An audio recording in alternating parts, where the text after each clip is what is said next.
কাঁথি লোকসভা কেন্দ্রের তৃণমূল কংগ্রেস প্রার্থী উত্তম বারিকের সমর্থনে পথসভা ও তৃণমূলে যোগদান আড়গোয়ালে। পূর্ব মেদিনীপুর জেলার পটাশপুর 2 নম্বর ব্লকের আড়গোয়াল গ্রাম পঞ্চায়েত এলাকার আড়গোয়াল অঞ্চল তৃণমূল কংগ্রেসের আয়োজনে কাঁথি লোকসভা কেন্দ্রের তৃণমূল কংগ্রেস প্রার্থী উত্তম বারিকের সমর্থনে মিছিল ও পথসভা হয়। এই পথসভায় কয়েক হাজার তৃণমূল কংগ্রেস কর্মী যোগদান করেন। আড়গোয়াল গ্রাম পঞ্চায়েত অফিস থেকে শুরু করে কালীর বাজার পর্যন্ত এই মিছিল হয়। মিছিলের পরে কালীর বাজারে একটি স্ট্রিট কর্নার হয়। এই সভায় উপস্থিত ছিলেন কাঁথি লোকসভা কেন্দ্রের প্রার্থী উত্তম বারিক, কাঁথি সাংগঠনিক জেলা তৃণমূল এর মুখপাত্র অপরেশ সাঁতরা, আড়গোয়াল গ্রাম পঞ্চায়েত প্রধান শেখ মালিক আলী, জেলা পরিষদ সদস্য বলকেশ নন্দ গোস্বামী।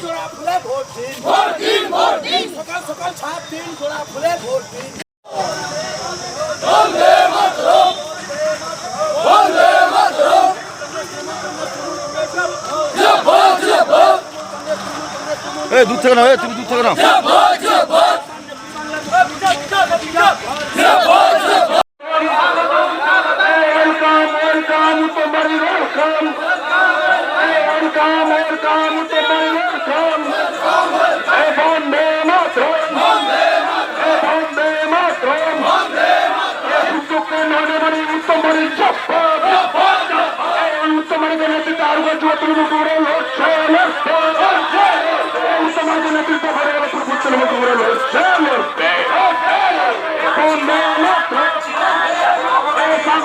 প্রার্থী উত্তম বারিকের সমর্থনে মিছিল করলেন এবং এই মিছিলে কতজন পথসভায় যোগদান করলেন?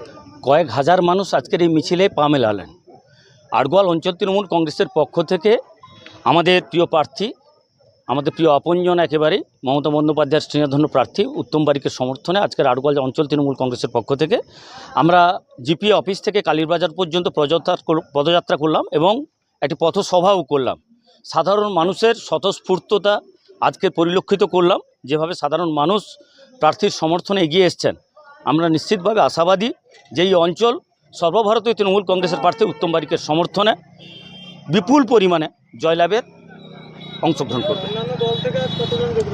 আজকের আমাদের এই ব্লক এলাকার যোগদি থেকে এবং 700 মাইল এলাকা থেকে একে একে যোগদান করছে। শুভেন্দু অধিকারী যখন সিংড়া থেকে আরম্ভ করে বিভিন্ন সভা থেকে তৃণমূল কংগ্রেসকে হুমকি দেওয়ার চেষ্টা করছে, দেখে নেওয়ার ভয় দেখাচ্ছে, তখন স্বাভাবিকভাবে এই রাজনীতি এই বাংলার মানুষ পছন্দ করে না।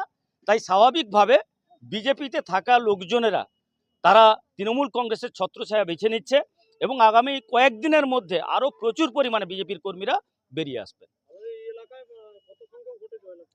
আমরা আড়গোয়াল গ্রাম পঞ্চায়েত শুধু নয়, আমাদের বিধানসভা কমপক্ষে 20,000 মার্জিন নিয়ে ভগবানপুর বিধানসভা উত্তম বারিকের সমর্থনে জয়লাভকে সুনিশ্চিত করছে।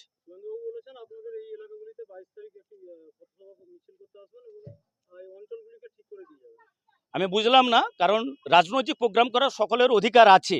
গত 9 তারিখ যেভাবে এই এলাকায় বোমবাজি করেছেন, হারমাতগিরি করেছেন, লুটপাটের রাজনীতিকে 21-এর রাজনীতিকে ফিরিয়ে নিয়ে আসার চেষ্টা করছেন, তিনি যদি সেই অর্থে বলে থাকেন তাহলে তৃণমূল কংগ্রেস তৈরি আছে।